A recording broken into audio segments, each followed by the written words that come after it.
Good morning, everyone, and welcome to our sanctuary, and welcome to our sanctuary online, on YouTube. Welcome to all of you. We're really glad that you're here.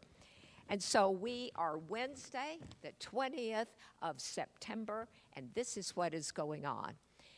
First of all, we want to have a big thank you to Cynthia Joyce, who did the divine dining that happened last Sunday afternoon. I had the pleasure of attending myself. It was magnificent, absolutely magnificent. And we really appreciate those people who are willing to give of their time and all of their talents and gifts to help us raise money for this center. So thank you to Cynthia Joyce. Now, this Friday, we are having a really big event. We're having a namaste, but it is a concert. We are having Harold Payne in concert over in Richelieu Hall. It is really wonderful to be in this space with such wonderful music.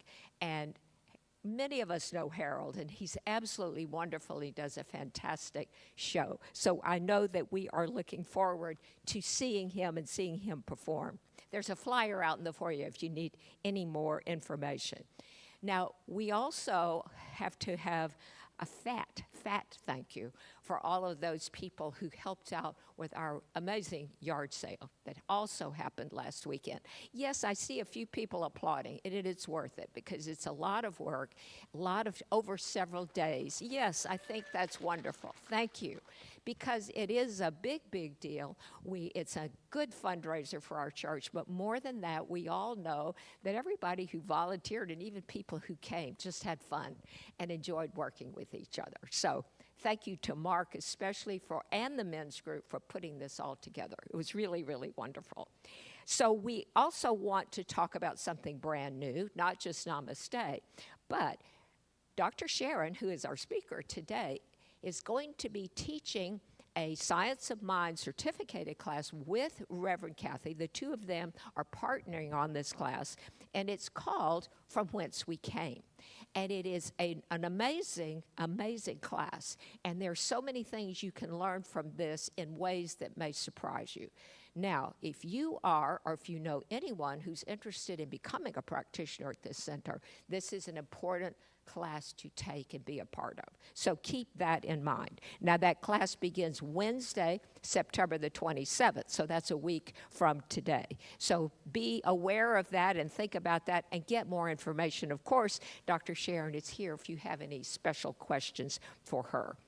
We also have two more divine dining events that are coming up. We have another tea party that's happening. This tea party is going to be in Richelieu Hall, so there are 20 signups. Now, let me tell you, there are already 20 signups, and so anyone else who wants to go may think they can, but all you have to do is sign up and pay more than the $25 that was the initial price, because it's not limited to the first 20. It's limited to the 20 people who are paying the most to come in order. So let's say you go out there and say, I really want to go to this. I'm going to put down $100. I bet you'll be able to go. And so I have gone out there and raised my bid because I want to make sure that I get to go. And so that's how it works. If you have any questions, Mark is here, and he will answer those questions for you. Now, there's also an intriguing divine dining that's really just for two people. It's a date night. You kind of get to pick your date within a certain span, and you have a date night for two, and there's a production and a wonderful dinner. So read the flyer outside to understand that better. We have an amazing drum circle that meets on the fourth Sunday of a month, and it's meeting this coming Sunday. So please check that out if you haven't before. May Ruth McCants has a wonderful following for that and many dedicated people. Do you know that some people even come from the community and from outside our church to be a part of this drumming circle? So it's very engaging. Now, on Sunday, October the 1st, we have another really important day. Dr. Sharon is holding a town hall. October the 1st, it's Sunday, it's after service. This town hall is going to be in Richelieu Hall, and we want as many people as possible to come. There are a lot of changes that are happening in our center. Dr. Dr. Sharon explains it all. And she will let everybody know what you need to know. So come with your questions. Come with any comments you want to make. So that's Sunday, October the 1st. Now, by the way, the Board of Trustees will also be there, and they will be reporting on some of the activities in that part of the church that they help to be responsible for. Looking forward just a little bit, we have a concert with the Soundscape Orchestra that we've enjoyed so much on Friday nights, usually about 2 times a year. So it's coming up October the 6th, and it will be in Richelieu Hall. That is a Friday. And it starts at 6 p.m. It goes from 6 to 8 p.m. They usually have dancing, so tell your friends who like to do that, that will be part of it. There's a flyer for that out on the activity table as well. So coming up this Sunday, Reverend Mary is our speaker, and her topic is the beauty of release. Beauty of release. And also before the Sunday service, we will have our Sides of Mind lesson class, our Sides of Mind class that usually meets at Richelieu Hall, and I think that it will this Sunday from 10:15 to 10:45, and then you're through in time to be a part of our service. We always thank our volunteers, not just the ones that work for the yard sale, but the ones who are here regularly, who help water our flowers, who help in the office, and who help in hospitality and the bookstore in many, many ways. Thank you so much for all that you do. And so now it's time to shift the spotlight, and it turns to Dr. Sharon Hudson. So here I come this way. Good morning, everyone. So good to be with you. I love this center, and I love you all. Good morning to you online. Happy day. Glad you're here. So my topic today is living out loud. Living out loud. That means living freely, so that your heart is just happy all the time, and you feel safe to do crazy things. Do you feel safe to do crazy things? Or do you? A couple people? I'm looking now. Come on, So what would make you feel safe to do crazy things? I want you to think about that. How could you shift your world so that there's a greater sense of freedom? To just do stuff, to actually make mistakes. You know, we're invited to fail bravely here. Did you know that? Did you know that? The reason is that life itself is an evolution, and that if we aren't making mistakes, we're not living full out. Now, is that a new concept to you? I'm just wondering. Checking it out. We will make mistakes, and others will make mistakes. And so a big part of this is what I talked about on Sunday, is letting go of that stuff. Letting go of any guilt, just brushing that off. Letting go of any unforgiveness toward others and yourself. You already know this. I'm just saying stuff we already heard. So how can we really move into having the joy that we want in our lives? And I think that one of the most powerful things we can do is to use our mind. I want to share a little story about Marilyn King. Marilyn King was an Olympic champion. She got a gold medal for second place in the 1980 Olympics. I shouldn't have told you that, because that's actually the end of the story. Could you pretend I didn't tell you yet, okay? So she qualified for the Montreal Games in 1979, and she came in 13th, and she was pretty happy about it. She was not a great athlete naturally. She wasn't just going to the Olympics because she was born with some kind of fabulous athletic body. She decided to become an athlete, and she said it took her willpower to do what she did. She says people think it was easy, but it really wasn't easy. She decided to take a year off before the 1980 Games, a year off of college. She was in college at the time, so that she could actually work to become stronger and better she was a pentathlon, I think is what she did. The pentathlon, do you know what that is? It's 5 different things in the Olympics. You have to do all these different runs. There's 5 different events to win. And she decided she was going to just work for a whole year physically. The Olympics were in the summer. In February, I believe, she had an automobile accident that caused excruciating pain in her lower back. And so she had been working out and feeling really strong, really exhilarated, really great until that accident. Would you believe something like that could happen? We don't believe stuff like that happens to us, right? But her story is amazing because she couldn't actually work out anymore.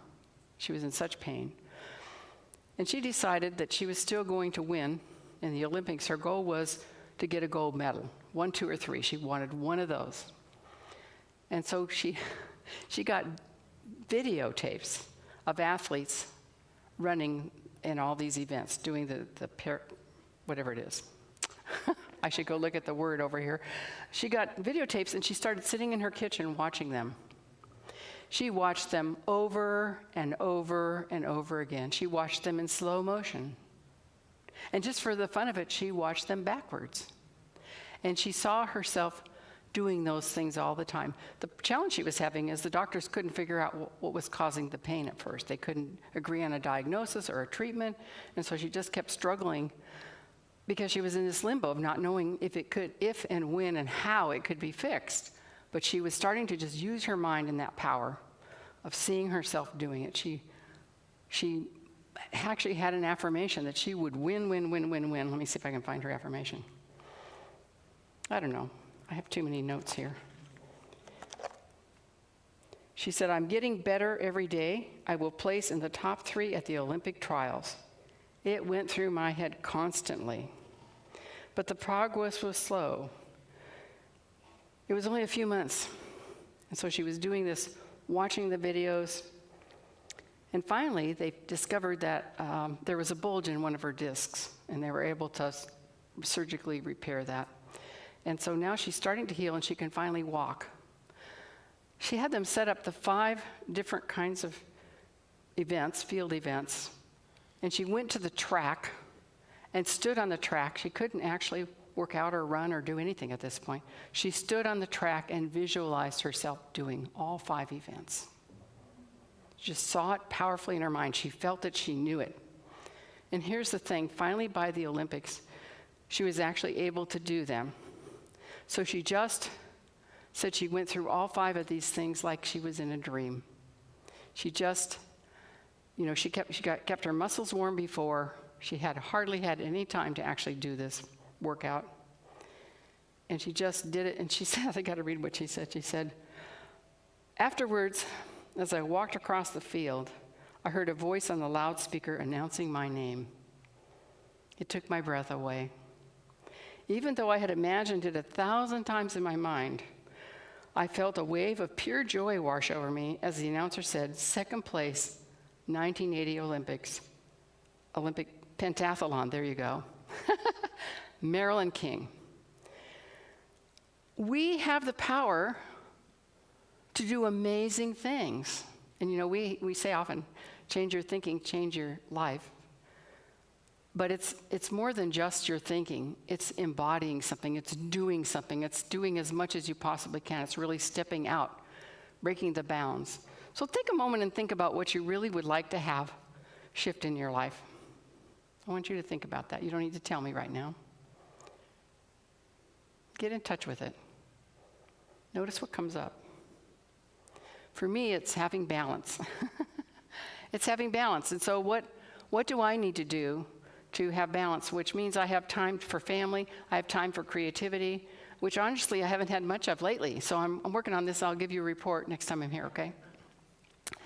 And yet, because of my spiritual grounding, I still feel balanced. But I want more time for other things. And for me, it's like, getting organized.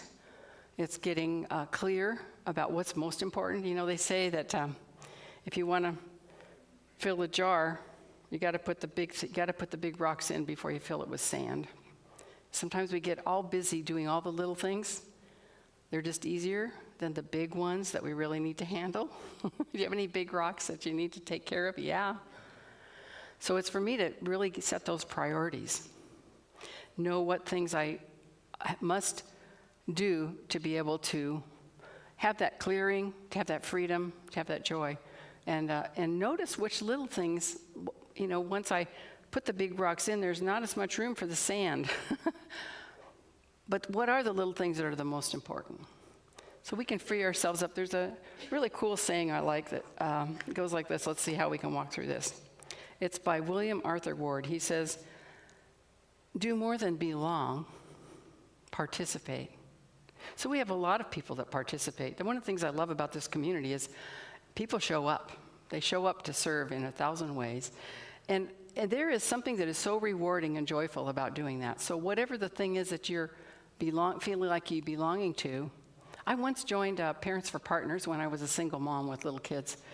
And I thought it would be a great way to meet guys, right? Didn't turn out to work out that way. It's mostly moms, I think. I don't know. But I was shy. I still am, actually, in case you didn't know that. In a big group of people, it's hard for me to walk up and talk to one person if I don't already know them, or to break in when two people are talking. And I've gotten way braver about that. So they gave me a job to be behind the table that had refreshments on it. And it felt so good to do that, because then I felt included and I didn't have to figure out how to connect with people. I could serve something to eat, and be able to connect with people like that. So that stepping forward and participating can be just an easy way to feel a deeper sense of belonging, connection, joy, fun, all that stuff. Does that make sense? When I became, believe it or not, I became president of the PTA. My son was in 2nd grade, and I started showing up to just as a new mom, kind of in the background to help the teacher, whatever I could do, kindergartners. I said he was in 2nd grade. Yes, he was in 2nd grade. But the teachers need assistance in the classroom in many ways. So I would come regularly. And so the principal said, how would you like to run for president of the PTA? I'm like, what? But I got elected. It was weird. I will tell you the story I told the board there. The first time I came to a PTA meeting, I didn't know anybody who had recently moved to the neighborhood. And I felt left out. Nobody talked to me. I wasn't brave enough to talk to anybody. And so I invited the board to notice if there was anyone standing in the room that wasn't talking to someone, and to go over and introduce themselves, to engage them. And right here in this center, I think that's a secret for us to pay attention, put our feelers out, notice, especially if it's new people or whatever, and make them feel welcome. I think that was one of the reasons my church was successful, because I learned that in the PTA, and when I became a minister, that was the first thing we all talked about, is how to make anybody who's new feel welcome. And yet, some people are uncomfortable. They don't want to be hugged, and they want to sneak in the back and listen, see if it's for them, and then go away without you talking to them. So kind of tune in and see if they want to be talked to. I don't know. I'm inviting you all to participate at a deeper level, not just here, but any place else you're going around with people. Doesn't that sound like fun? Don't you think it will make a difference? I do. Okay, that's just the first line. Do more than belong, participate. Do more than care, help. It's interesting because when people need help, oftentimes it's very hard to ask. I know someone right now that's could have used help, and actually would say no if you offered help. So to be a real friend, to really care, discover how you can help. I remember, this is an old story, but someone who'd had a family member pass away. People will often bring you food, and oh my gosh, will they bring you food. I mean, especially if you're Mormon, you get so much food that you can't even fill it, your refrigerator's overflowing. I will say that my brother's a strong Mormon, and I honor and respect his faith very much, but they're very, very much into caring for each other when there's a need.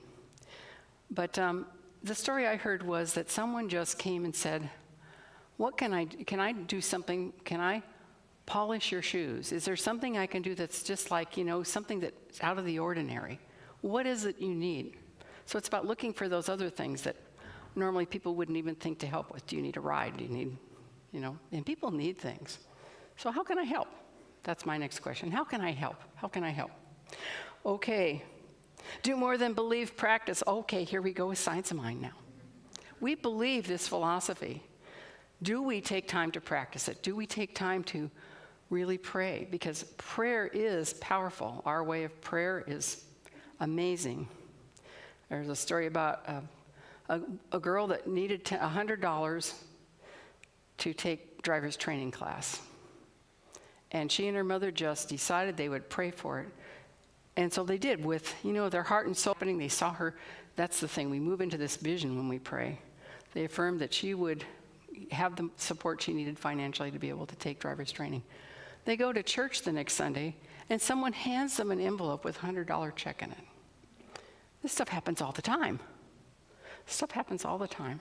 So, prayer. Practice our faith. How else do you practice the faith? Anybody want to tell me what you like to do to practice your spiritual truth, to move into what you really want? I see hands going up all over. Just for those on you here online, you should know. Crowd is here. Affirmations, yep.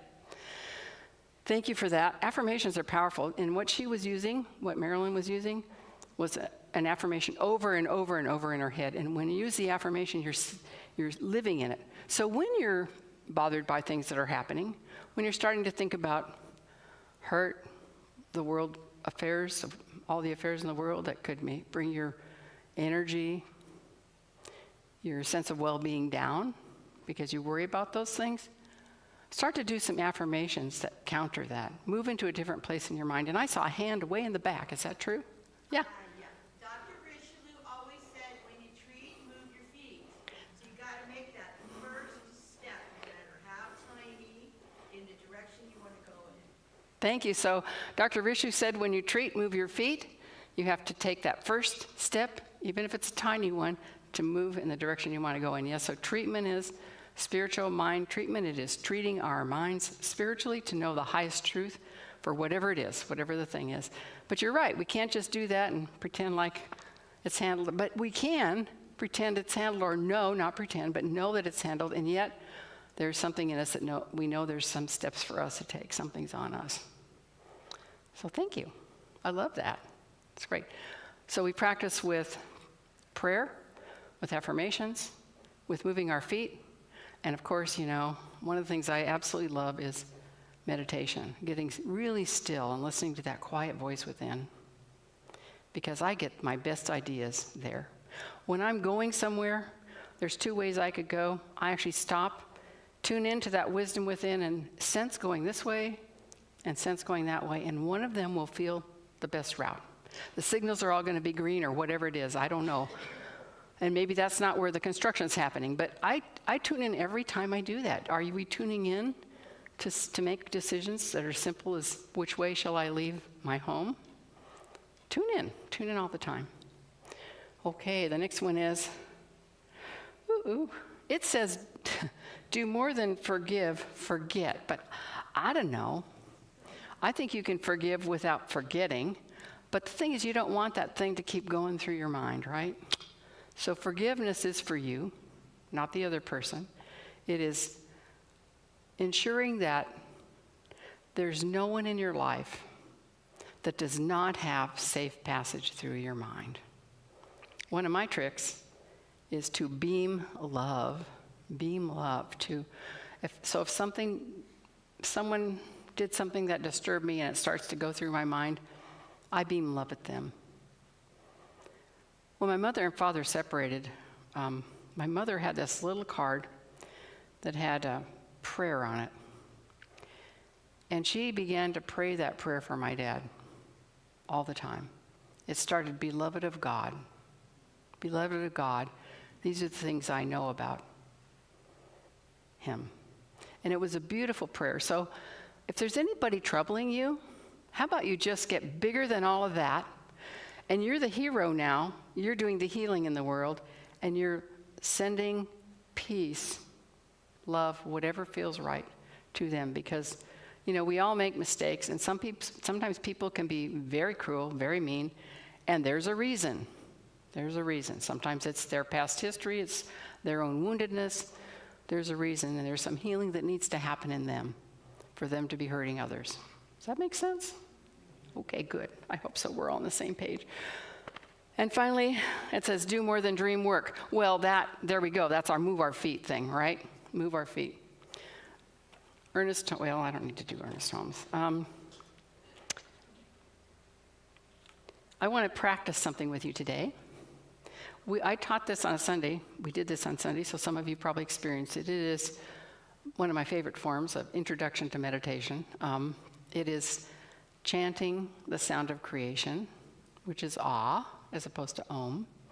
Ah is really cool because you don't have to change your mouth. You just keep going ah, ah. It stays the same. Om, you have to keep finding the M's, you know. Om, you have to do the M too.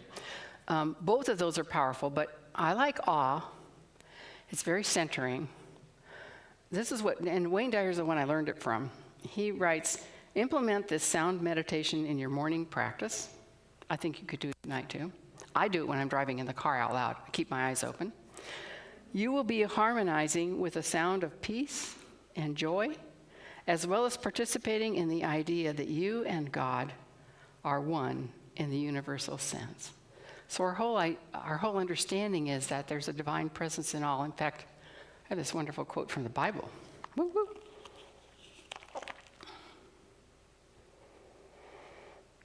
From Acts chapter 17. The God who made the world and everything in it, being Lord of heaven and earth, does not live in shrines made by man, nor is he served by human hands, as though he needed anything, since he gives all to men. Since he gives to all men life and breath and everything. Yet he is not far from each one of us, for in him we live and move and have our being. In this presence, and of course they're using the male ideal, but we know God isn't a man in the sky with a long white beard sitting on a throne. This presence doesn't have a male or female aspect to it. This presence is the dynamic creativity of the universe. It is actually, I think, bottom line, it is love and creation. And we could put so many names to it. You know, I love how Ernest Holmes called it mind with a capital M, universe with a capital U, spirit with a capital S. We could go on and on. There's many things. My favorite still is the dynamic creative activity of the universe, because whatever it is, but it's also something, it's not something that's out there. It's everywhere. We are one in it. Is that hard to imagine? When I was a math student, when I was a student, I was on the math team. I competed in math contests. Can you believe that? And I got a little pin that had the infinity symbol. It actually had a little chain that went to something else. But the idea of infinity has always been hard for me. And even the universe, where's the edge of the universe? But infinity means it goes on forever. To try to get my mind to imagine something that doesn't have an edge or an end, infinity, my own human mind still wants to know where it is. It's immense. Well, so that's how I see God. Is something that is everywhere, not a personality, but the presence of love that I can not only that I'm not only using all the time, but that I can feel a deep connection with as the presence of love. So that's my bottom line. So I'm going to invite us to join, if you wish, in chanting the ah, and just take a moment to let go of whatever's happening and relax in your body. And if you wish, close your eyes, and if you wish to join me, do, and if you don't, don't. But I think it'd be nice to just kind of end with that before we go on and talk with each other and have the rest of our service. So it's just chanting out loud to the sound of ah.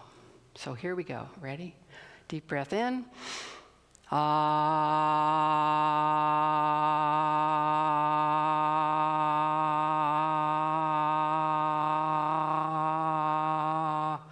Ah.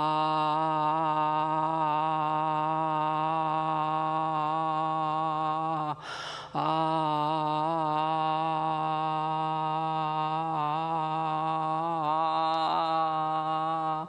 Ah. A little softer. Ah. Ah. Ah.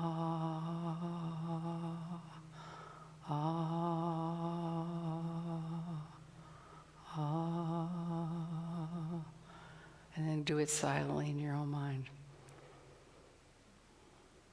Stay with the ah.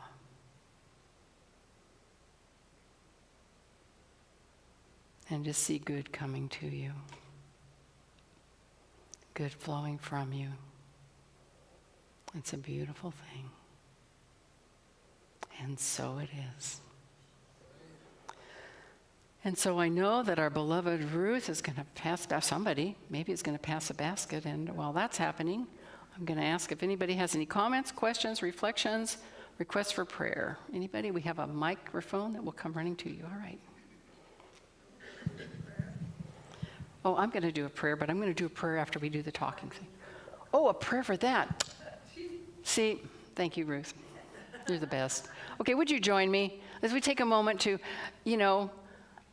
think about all the things this community means and how we're changing lives. On your program, we don't have programs today, but anyway, there's a way to give, Here we go. Ready? Divine love consecrates my gift. It goes forth to heal, to bless, and to prosper all those who give and all those who receive. I rejoice in the sharing of my good and release my gift with love, and so it is. Thank you, Ruth. Don't know what I'd do without you. You're the best. So, anybody have any comments, questions, reflections? Oh, I saw a hand over here right there. My mother, too, had joined Parents Without Partners many years ago, and she didn't meet anybody, but she enjoyed it for what it was. I visited a friend of mine from the gym this morning who's 93 years old. He had a heart attack about 3 weeks ago, maybe 4 weeks ago, and he's doing well now. I brought him the prayer from Dr. Richelieu, and he really liked it. Nice. So that was really nice. Thank you for doing that. That's awesome. When you say you brought the prayer, did you bring an audio version or a written version? A written version from a meeting we had a couple weeks ago. Oh, wonderful. Yeah. That's great. I love hearing stories like that. Thank you. Yeah, it made a difference for him. So, that's one thing. People here do. We share things like that with others and bring them things that will make a difference. That's great. Thanks. Right there. Hello, my name is Bettina. I would like to request a prayer for a co-worker of mine. He's also a tour guide. His name is Fred, and he's actually missing. He was supposed to come and do a tour, and he never showed up. And we're thinking he's somewhere in Europe, and we're trying to reach his family, but nobody was successful. So if you could just pray for the right outcome. Yes. And yes, Yeah. thank you. Fred's well-being. Thank you so much. Okay. Anybody else?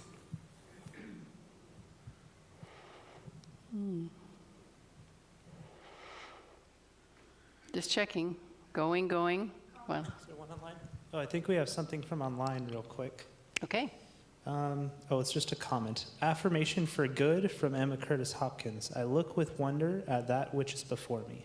Ooh, I live with wonder for that which is before me. I love that. Emma Curtis Hopkins. Thank you.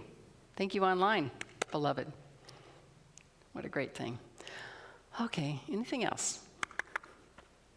Let's pray. Let's just go into that space of knowing the wonder and power of God. So I just open my heart and mind to that presence.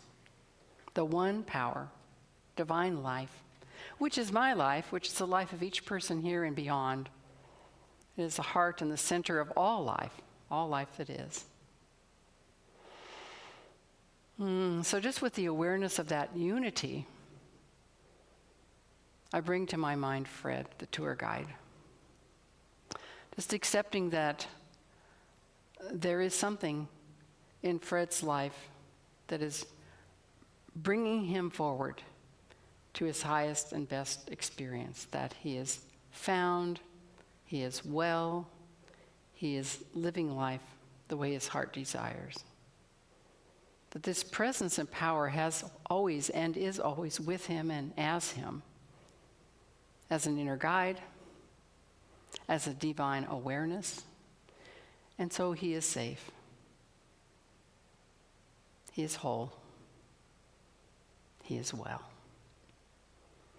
And so as I move forward from knowing this truth for Fred, I just speak a word for all of us online here and present here and beyond, whatever the need may be in our beloved's lives, in the lives in the world.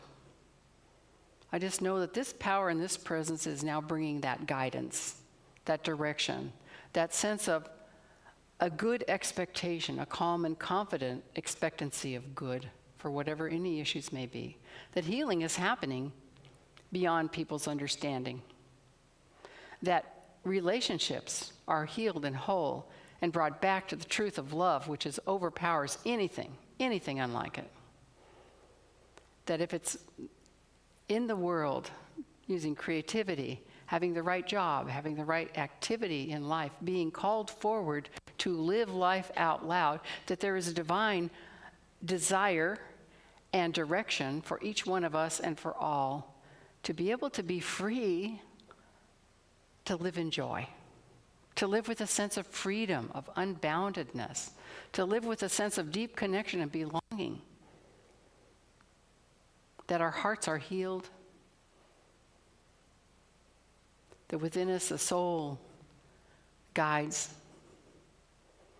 is a light, that our bodies are healed and whole, and responding to the love that we are. I'm so grateful for the words spoken here, knowing that as they're spoken, we're just recognizing what is already true. And so we can, with gratitude, I release this word. Just allowing that divine wisdom to handle the details. It's all good. For this I'm grateful. And so it is. Praise God. And I believe this concludes our service today. Thank you for being here. Thank you so much. Thank you. Thank you. All right. I'll see you.